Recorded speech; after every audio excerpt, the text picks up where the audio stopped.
Whoa! So hot. Uh-oh. It is so hot. I don't know if I mentioned that or not. What?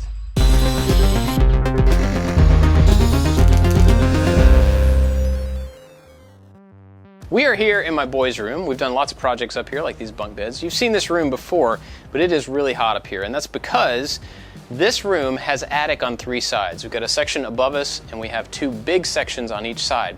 I put a thermometer in the attic to see how hot it is. It is 120 degrees right now in that attic. This room is 81 degrees.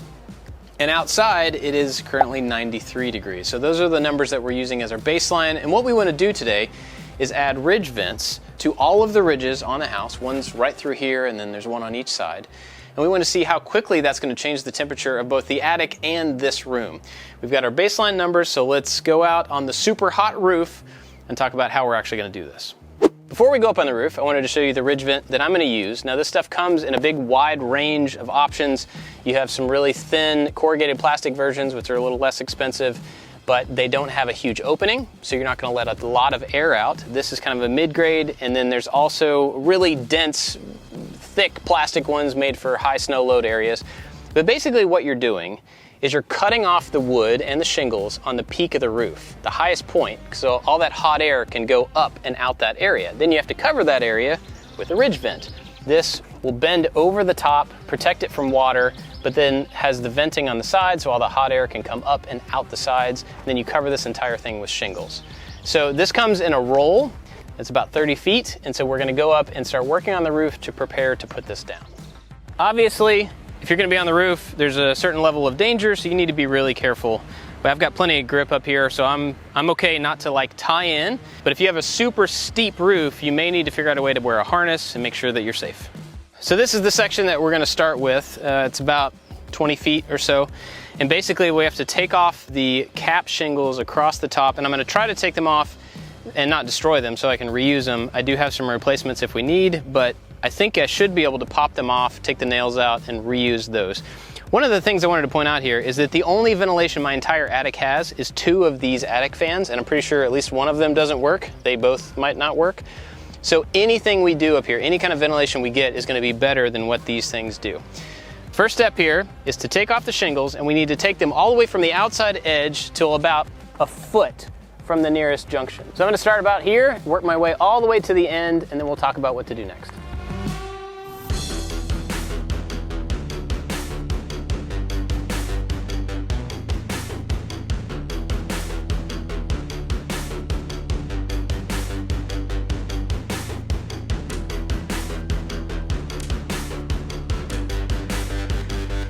It is so hot, in case you can't tell, but we have the top row of shingles off, and so now we're at a point where we need to cut away some of the sheathing to make the gaps so that the vents can actually do their job. And we need to take off 1 inch, so we have 1 inch opening on each side of this kind of ridge piece that runs along the inside. That's a 1x, so it's 1.5 inches wide, and we need 1 inch on each side of that. So basically I'm going to measure from the center section over about 1.5 inches, 2 inches or something like that to make sure that we have enough on each side. I'm going to strike a line with the chalk line from end to end, and then just take the circular saw and cut right through the sheathing, only the thickness of the sheathing, and then pull those pieces out. From that, we should immediately feel some air coming out of the attic, I'm pretty sure.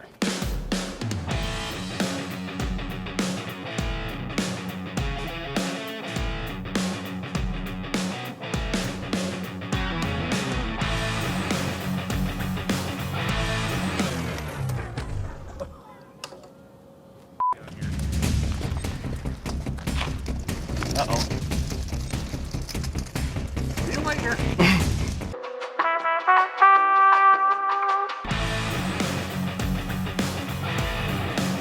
Stay.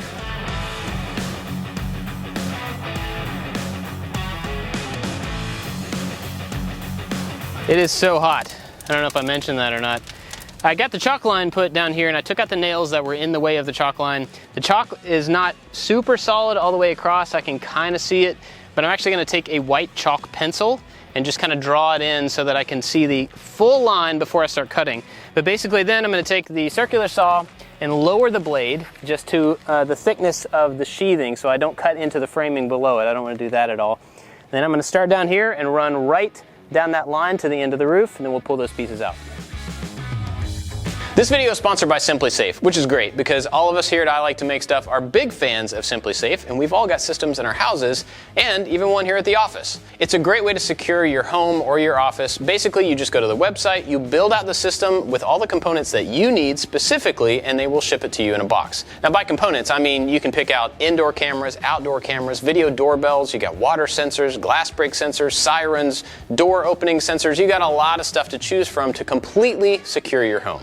And once you get that box in the mail, it only takes about 30 minutes to set the whole system up. It's fantastic. Now, this time of year, you're gonna be in and out of the house a lot. You may have a pool in your backyard. You wanna know when kids or dogs are going in and out of the house, and the system will chime to let you know when those doors are opened. And on top of that, when you have your system armed, if any of those sensors are tripped, the interactive monitoring will let the authorities know, and they can come check on you to make sure you're all right. The interactive monitoring is only about $1 a day, and it's very easy to set up. The whole thing is just a really great deal. Be sure to go to simplisafe.com/ILTMS. You're going to get 20% off the entire system, and when you sign up for interactive monitoring, you're going to get a free month. It's an awesome system. We all love it here, and you should definitely go check it out. Big thanks to SimpliSafe for sponsoring this video.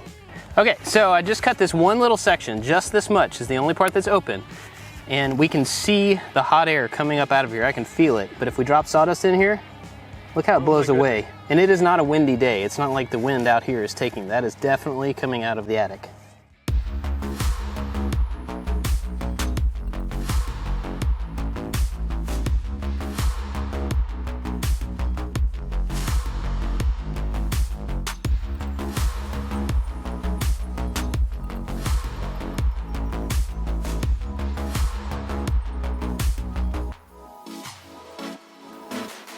It's really hot. I don't know if I mentioned that or not. Basically, I was saying that it would be easy to cut the line with a circular saw, and it would be if the circular saw didn't overheat.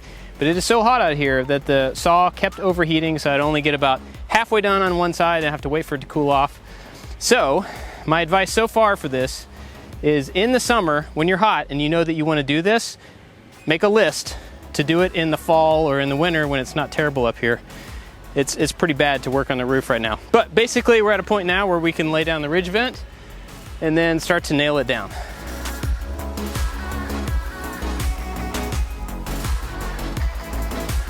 It's so hot that my microphone won't stick under my shirt anymore, so I'm just gonna hold it. Basically now we're at a point where we got this laid out. This stuff is flexible enough that it bends over the curve of the peak here. And there's actually little marks, kind of pilot holes for the nails, so you just use the roofing nails and nail it down, making sure that you stay centered on the peak. And then after that, you just got to lay the shingles down on top of it. Again, nailing those through. And I think the big thing that I have yet to really figure out is how to overlap the shingles that are on top of this with the shingles that are already here, but I don't think it should be difficult.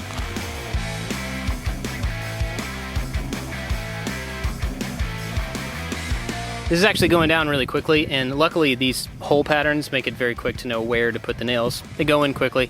I did want to point out that this doesn't actually do anything unless you have soffit vents in your house, because those soffit vents are going to draw air from the outside up into the attic and allow flow to happen from that soffit up through the ridge, so all the hottest air on the inside is going to come out here. So just make sure that you have soffit vents, otherwise this won't do anything at all.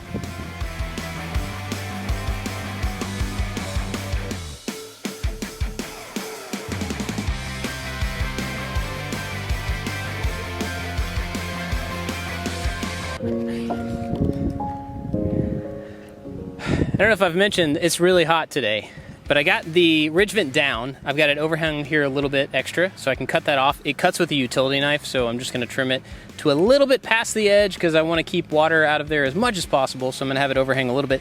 Then I took the last shingle from the group that I pulled off. I'm gonna lay it down. There's actually marks on this ridge vent that tell you where to put the shingles, where to nail them in. So I'm gonna lay this down to the edge, drive in nails where the original nails were on this shingle, and then lay the next one down and just do that all the way back. Then I'll probably have to add one at the end to overlap the existing stuff and the stuff that I'm putting down. And after that, I think this is done.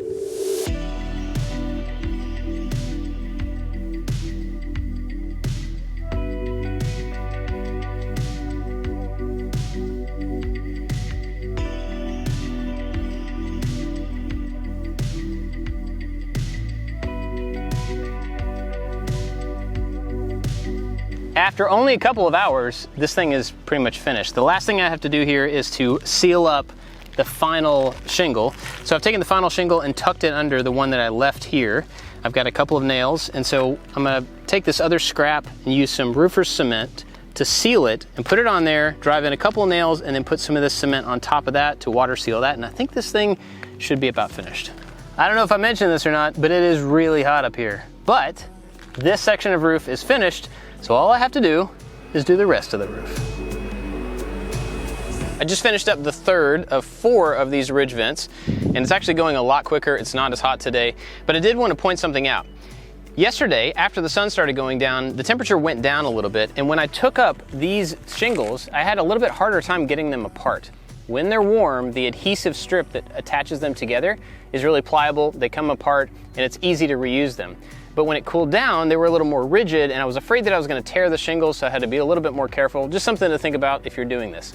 Another thing is that I don't remember what the other thing is. Oh yeah, another thing I learned is that the absolute most time-consuming part of this entire process is driving in nails. I'm using a hammer, which, you know, is fine, but if you can rent or borrow a roofing nailer, that will make this entire thing easily 10 times faster. Okay, I have one more of these sections to do, and then we're finally gonna be able to wrap this thing up. So let's talk about soffit vents. There's a couple of different common types, and if you have wooden soffits, that's the area underneath the eave of your house, then you can cut a hole and put one of these in place.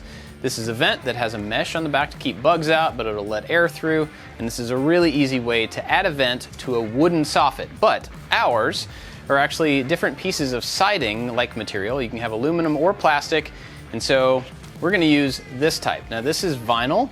It comes in a 12-foot long piece, and all you have to do is cut it down to the depth of your soffit. Then you take these 2 pieces and they snap together like that, and then you just add the next one all the way down the row until you've got the complete area covered.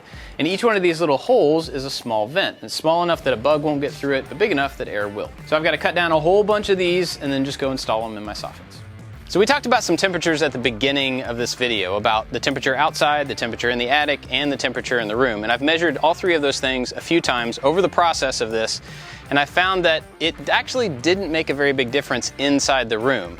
I think that is because we probably have like a heating and cooling problem in there that I'm gonna have to address separately. But we did find that after doing all this work, there's about a 10-degree difference in the attic. Now for me, that doesn't really matter so much, but if you store a lot of stuff in your attic, if you need to use that space for something, 10 degrees is pretty significant. So here's my conclusion for this whole thing. It's not hard work, but it is work, and it didn't really make a huge difference. Now, if you're gonna have somebody put a new roof on your house, go ahead and add ridge vents. It's not gonna hurt anything, but don't expect it to make a huge difference inside your house. That's what we were actually going for here, so it didn't quite pan out. But I hope at least now you know what the process is for putting these on, what it's gonna do for your attic space, and maybe now you won't be scared of it in case you decide to do it. Now, it's very possible that somebody watching right now knows exactly what the problem is in the room, or knows something else about ridge vents and soffits that I didn't talk about. Please put all that stuff down in the comments and we can all learn together.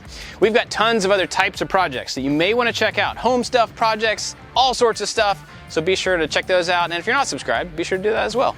That's it for this one. Thanks for watching. We'll see you next time. I finished the ridge vents. It's so hot. It's so hot. Oh gosh. What? Just horn it to the eyeball.